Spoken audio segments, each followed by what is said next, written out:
So today I'm going to show you how to calculate Spearman's rank for the example data we looked at in Google Classroom. You can see you have the original data that I've given you here, and I've added some extra columns. The Sapphire rank column, the cost rank column, the cost minus the Sapphire rank column, which is D, and then the D squared column. We also have a formula for counter and Spearman's rank. Now, the reason I've got counter in is this is a formula which counts the number of values. So you can see all it does is not counting the number in the values, it's counting the number of rows that contain data. Now the reason why I've gone from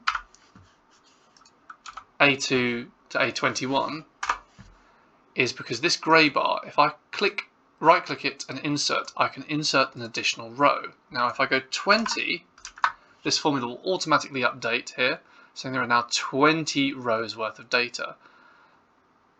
And this is important because if you have a larger data set, you can add more rows to this and it will update all the calculations. Alternatively, if you've got this spreadsheet set up correctly for this example with the storms, we can then reuse this spreadsheet later on with our own data that you've collected for your NEA, and it will do all the calculations automatically. So first of all, let's work out the rank. We need to go to cell G2 and we need to type in rank average. We're then going to point it to the first cell we want to look at, so that is E2. Oops.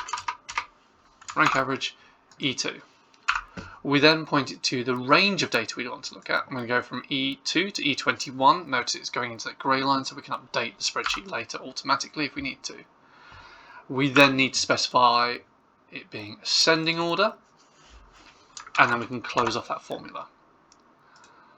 We can now double click this little black box in the corner and that will apply the same calculations to the rest of those cells. And you can see it is only referring to whatever the row is and against the data we pointed it to. We can drag this formula over to column H. Now it instantly gives us an error because we're referring to cell F, which isn't locked, but we've locked it to column E, which we don't actually want to lock it to at the moment. We want to lock it to column F. So all we have to do is drag this red box over here and it will give us a correct version now. Double click the black box in the corner of the cell and it drags the calculation down. We can now work out the cost rank, so it equals that, H2 minus G2, and we can drag that down and it will again create all the calculations for us. We now need to work out D squared, which is I2 to the power of 2, so equals that to the power of 2.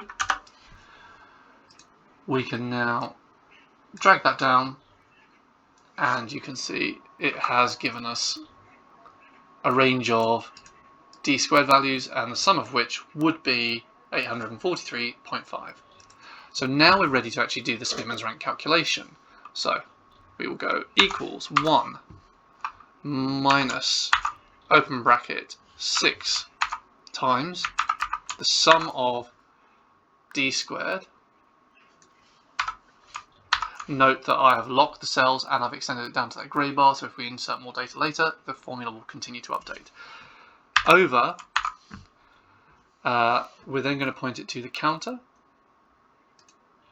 That times counter again, which is 19, to the power of 2, minus 1, close bracket, yes, and that gives us our result.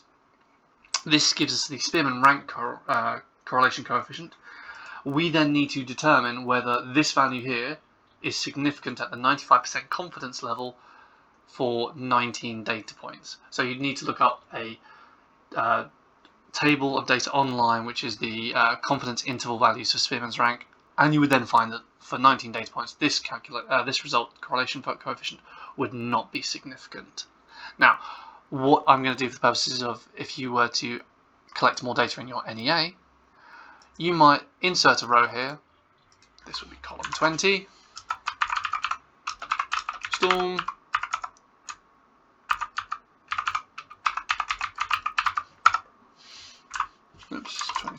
don't really need this data, but let's say it has a Spearman's rank correlation of 5, and let's say it has a cost of 35,000 million. We can now drag these calculations down. You'll see it'll automatically work that out. It's included it. The formulas have updated to include this. We can drag that one down as well. It will work out the rank average there. We can drag that down. That's all updated. And we can drag this down. And now you can see the Spearman's rank calculations have all updated. They're all pointing in the right places. And it's given us a new value. We'd now have to calculate whether that is significant for 20 data points. So I'm going to delete this row now, and you'll see that all the calculations will revert to the numbers that they were before when we only had 19 data points. Boom, there we go. Okay, and that's done. This spreadsheet is now ready for you to use for your own NEA data. If you were to delete storm names and the data in that, you'd be able to plug in new values. Okay.